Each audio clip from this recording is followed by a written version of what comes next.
how to edit Squarespace website without going live. Hello guys and welcome to this new tutorial.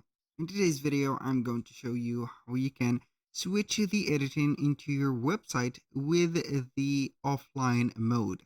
That means that you are going to not let the client see the live modification of the website into their, let's say, computers or desktops or phones.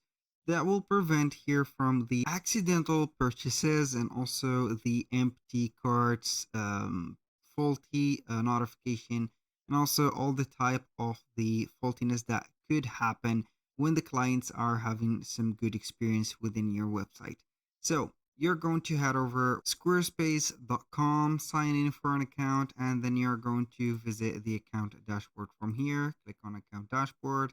Then you're going to select the website that you want to put the modification to or put it offline. So a little note here or a little disclaimer, guys, everything created in this video, such as email addresses, accounts, and everything, are going to be only for the sake of the tutorial and not for any personal uses. So make sure that you're going to use your own information. So we are going to click on go to website after selecting the website. Now, as you can see, we are on the website itself. This is the live version normally, because I do not currently have a subscription. So that means that my website is going to be continuously private. So we're going to click on the gear icon or the settings, and then we're going to set up the availability of the website. So normally, if you're going to have here the website paid subscription, you're going to see it public.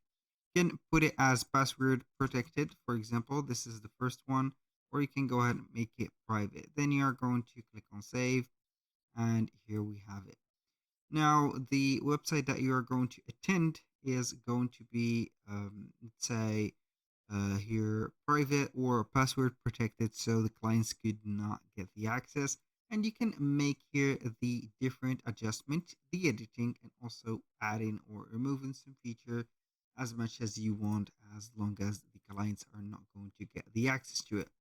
For example, I'm going to start by setting up the name of the website here, Jack's, for example, store. Just an example. Just like that. This is the first thing that I have did. Now I'm going to click on save, go back, for example, and exit.